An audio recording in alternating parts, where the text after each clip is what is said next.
34번 이자율 평형가설은 i는 s분의 델타 s expectation 더하기 if이다.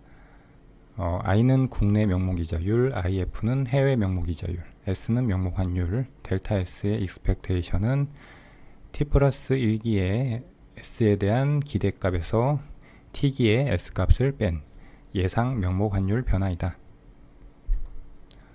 옳은 것을 고르라는 문제네요. 이자율 평가설은 환율 결정 이론 중에 하나로, 구매력 평가설이 경상수지를 중요시하는 이론이라면 이자율 평가설은 자본수지에 초점을 맞추어서 환율 결정을 설명하는 이론입니다. 이자율 평가설은 국가 간의 자본이동에 아무런 제약이 없다는 가정하에서 성립을 합니다. 기본적으로는 투자자 입장에서 국내에 투자를 하든 해외에 투자를 하든 그 투자 수익률이 같아야 된다는 것을 의미하고요. 그럼 먼저 이 이자율 평가설의 이 균형식이 어떻게 도출이 되는지를 한번 보기를 하나씩 살펴보도록 하겠습니다. 이자율 평가설은 국내에 투자했을 때 수익률과 해외에 투자했을 때 수익률이 같다는 균형 조건에서 도출이 됩니다. 만약에 1원이 있다고 할 때 국내에 그 1원을 투자한다고 하면 한 기가 지난 후에 1 더하기 국내 명목 이자율만큼의 금액으로 늘어나겠죠. 그런데 그 1원을 해외에 투자한다고 해보겠습니다.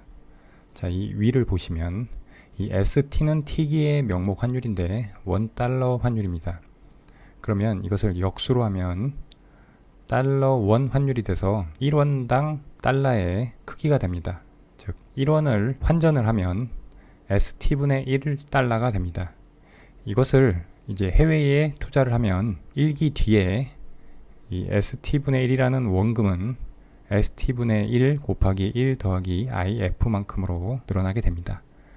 그리고 이것을 국내에 투자했을 때 원리금과 비교를 하려면 같은 원화로 바꿔줘야겠죠. 그래서 1기 이후에 명목 환율인 ST 플러스 1에 지금은 알 수가 없으니까 예상 환율이 들어가야겠죠.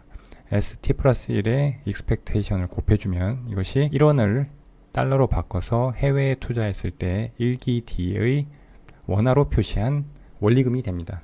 그래서 이 밑에 있듯이 국내 투자 수익률과 해외 투자 수익률이 같을 때 이자율 평형 가설이 성립하게 되는데, 식을 살짝 변형해 보겠습니다. 이 우변을 보시면 지금 ST분의 ST 플러스 1의 expectation인데 이 분자에다가 ST를 빼고 더해 보겠습니다. 그래도 동일하죠. 그래서 이 ST 플러스 1의 expectation 마이너스 ST가 델타 S의 expectation 이었습니다. 예상 환율 변동분이었습니다. 그래서 이것이 델타 S expectation으로 바뀌게 되고, 그리고 이 오른쪽에 더해준 이 ST는 분모 ST와 약분해서 1이 되죠. 그래서 이 부분이 이렇게 되고요. 그리고 그 오른쪽에 곱한 부분이 그대로 오고요. 그래서 이것을 전개하면 아래와 같이 되는데, 이 네 가지 중에 두 번째 거 ST분의 델타 S expectation 곱하기 I의 F는 둘 다 0에서 1 사이의 수이기 때문에 곱해지면 굉장히 작아집니다. 그래서 이 부분이 없어진다고 해보겠습니다. 그러면 ST분의 델타 S expectation 그대로 내려오고요. 그리고 1 더하기 IF가 내려오는데 이 1을 이 좌변에 있는 1과 소거를 하면 아래와 같이 I가 ST분의 델타 S expectation 더하기 IF라고 해서 이자율 평가설이 됩니다. 즉 이자율 평가설은 1원을 국내에 투자했을 때 수익률과 해외에 투자했을 때 수익률이 같다는 조건에서 이렇게 도출이 됩니다. 따라서 이 이자율 평가설은 단순하게 국내 명목 이자율이 해외 명목 이자율보다 크다고 해서 국내로 자본이 유입되는 것이 아니라 이렇게 환율의 예상 변동률까지 고려를 해서 이 평형설이 성립한다는 것을 여러분들이 기억을 해야 되겠습니다. 즉 국내 명목 이자율이 해외 명목 이자율보다 크다고 하더라도 해외 투자 수익을 원화로 바꾸는 과정에서, 즉 ST분의 1로 해서 외화로 바꾼 다음에 1기 이후에 원화로 바꾸는 과정에서 이익을 본다면 오히려 이 우변이 더 커질 수도 있는 것이죠. 이것은 국내 투자자가 해외에 투자할 때의 수익률을 의미하고요. 그래서 국내에 투자할 경우에는 I만큼의 수익률을 얻는데 해외에 투자하면 ST분의 델타 S expectation 더하기 IF만큼의 수익률을 얻는 것이죠.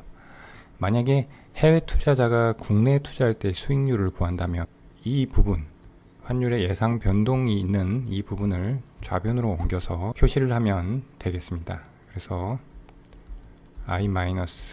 I-ST분의 델타 S expectation이 IF, 그래서 이렇게 식을 변형을 하면 해외 투자자가 국내에 투자할 때 수익률이 이 좌변이 되고요. 해외 투자자가 자국에 투자할 때 수익률은 IF, 이 우변이 되겠습니다. 그러면 보기 1번부터 보겠습니다.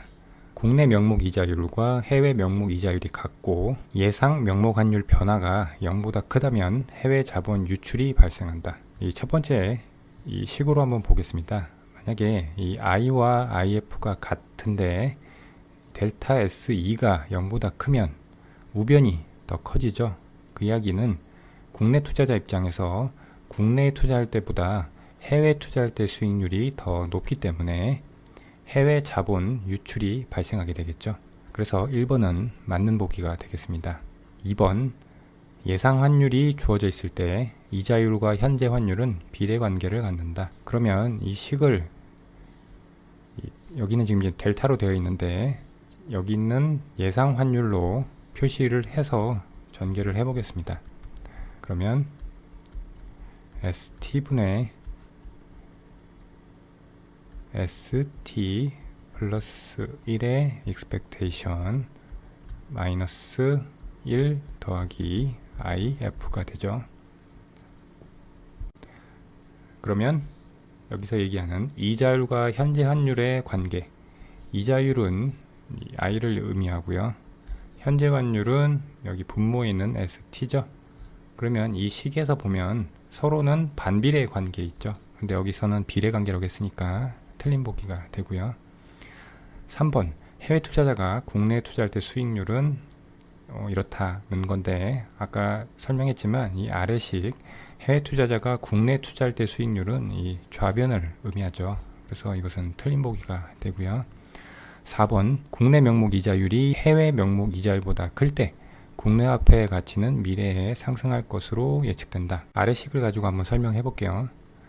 이 좌변이 해외 투자자가 국내 투자할 때 수익률이고 우변이 해외 투자자가 자국에 투자할 때 수익률인데 만약에 이 I가 IF보다 크다고 할 때 그러면 좌변이 커질 가능성이 높아지죠. 그래서 이 환율의 예상 변동률을 감안하지 않는다고 할 때 I가 IF보다 크면 국내로 자본이 유입되고 국내 화폐의 가치는 미래에 상승할 것으로 예측되겠죠. 하지만 지금 이 부분 예상 환율 변동률 이 부분이 어떻게 되느냐에 따라서 이 좌변이 커지느냐 우변이 커지느냐가 결정되게 됩니다.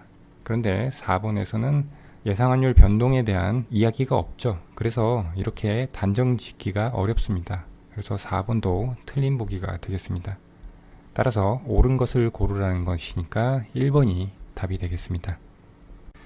35번, 통화 승수를 상승시키는 것으로 옳지 않은 것은? 통화 승수는 두 가지 방식으로 도출할 수가 있는데 이 두 가지 방식의 차이점은 현금 보유 비율을 CR을 어떻게 정의하느냐에 따라서 차이가 납니다. 나머지는 다 똑같습니다. 먼저 통화량을 정의를 하면 통화량은 현금에다가 요구불 예금을 더한 것입니다. 그리고 본원 통화가 중앙은행이 공급하는 본원 통화가 있는데 이 본원 통화는 현금에 지불 준비금을 더한 것으로 정의가 됩니다. 그리고 현금 보유 비율은 요구불 예금분의 현금으로 정의가 되고 이 두 번째 식에서는 통화량분의 현금으로 정의가 됩니다. 그리고 나머지 지불 준비율은 요구불 예금분의 지불 준비금, 이것은 동일하게 정의가 됩니다. 그래서 이 비율들을 통화량과 본원통화 식에 이 C와 R에 대신 대입을 해서 M도 이 D에 관한 식으로 MB도 D에 관한 식으로 정의를 한 다음 M을 MB로 나눠주면 D가 소거가 되고 그리고 좌변에 m만 남기고 mb를 우변으로 옮겨주면 통화량의 공급 함수의 모습이 됩니다. 그래서 통화량의 공급은 통화 승수 곱하기 본원 통화가 됩니다. 그래서 첫 번째 식으로 전개한 통화 승수는 이런 모양을 갖게 되고요. 두 번째는 이 현금 보유 비율만 이렇게 정의를 한 다음에 역시 동일한 방식으로 전개를 하면 통화 승수는 이러한 모양이 됩니다. 우리는 보기를 이 둘 중에 이 첫 번째 식을 가지고 한번 하나씩 살펴보도록 하겠습니다. 보기 1번 법정 지급 준비율의 하락. 이 지급 준비율에는 법정 지급 준비율이 있고 이것을 넘어서서 더 지급 준비금을 보유하게 될 경우에 법정 지급 준비율에 초과 지급 준비율이 더해지는 식으로 해서 지불 준비율이 정의가 됩니다. 일단 이 문제에서는 초과 지급 준비율이 3번에 있죠. 1번에서 법정 지급 준비율이 하락을 하면 우리가 도출한 통화승수 식에서 이 분모가 작아지게 돼서 이 분수 전체인 통화승수는 상승하게 되죠. 그리고 이 3번 같은 경우에도 초과 지급 준비율이 하락하면 이 지불 준비율이 역시 하락하기 때문에 전체인 통화승수 값은 상승하게 되죠. 그래서 1번과 3번은 둘 다 통화승수를 상승시키는 요인이니까 맞는 보기가 되고요. 그리고 두 번째, 은행 자기자본 비율 하락이 있습니다. 자기자본 비율은 원래 자산분의 자기자본을 의미하는데 은행에 있어서는 이 국제결제은행이라는 BIS에서 정한 비율인 이 자기자본 비율을 사용합니다. 이것은 위험가중 자산 대비 자기자본의 비율이 적어도 8% 수준에서 유지해야 한다는 것을 의미합니다. 그런데 이 자기자본은 여러분들이 잘 아시겠지만 이 위험가중자산이라는 게 있습니다. 이것은 은행이 가진 자산, 즉 기업 또는 가계에 대한 대출이라든가 채권 등이 은행에 있어서는 자산이 되죠. 그런데 그 자산의 위험 가중치를 감안해서 계산한 자산을 위험 가중 자산이라고 합니다. 그런데 문제에서 은행 자기자본 비율이 하락했다고 했습니다. 그러면 이 전체 비율이 하락한다는 것이고 은행은 이 8%를 맞추지 못하는 그러한 상황에 처할 수 있습니다. 그래서 그러한 위험을 타개하기 위해서 은행은 자기자본을 상승시키거나 위험 가중 자산을 감소시키는 방향으로 자기자본 비율을 다시 상승시키기 위해서 노력을 하게 됩니다. 만약 은행이 위험 가중 자산을 감소시키는 방향으로 노력을 할 경우에 기업 대출이라든가 가계 대출을 줄이게 되겠죠. 그 이야기는 이 지불 준비율을 상승시킨다는 것입니다. 즉 은행에 보유하는 현금을 늘린다는 것이죠. 그래서 이 통화승수에서 분모의 값이 커지게 되고 그러면 통화승수 값은 작아지게 되죠. 그래서 보기 2번 은행 자기자본 비율 하락은 통화승수를 하락시키니까 이것은 틀린 보기가 되겠습니다. 마지막 보기 4번 민간 현금 보유율의 하락. 이것은 현금 보유 비율인 CR의 하락을 의미하죠. CR이 하락하는 것은 이 통화승수에서 분자도 하락하고 분모도 하락하게 됩니다. 그런데 우리는 이 지불 준비율이라는 것이 0보다 크고 1보다 작은 값을 갖기 때문에 이 통화승수 값은 원래 1보다 큰 분수가 됩니다.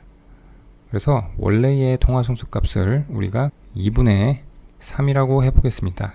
그런데 민간현금 보유율이 하락함에 따라서 분자와 분모가 동일한 만큼 감소를 하게 되겠죠. 우리는 1만큼씩 감소를 한다고 하겠습니다. 그러면 이 통화승수는 1분의 2로 변하게 됩니다. 즉 2분의 3에서 2로 더 커지게 되죠. 그래서 이 통화승수 값은 커지게 됩니다. 즉 4번은 통화승수를 상승시키는 요인이니까 이것도 역시 맞는 보기가 되겠습니다. 그러면 틀린 보기를 찾는 것이니까 답은 2번이 되겠습니다.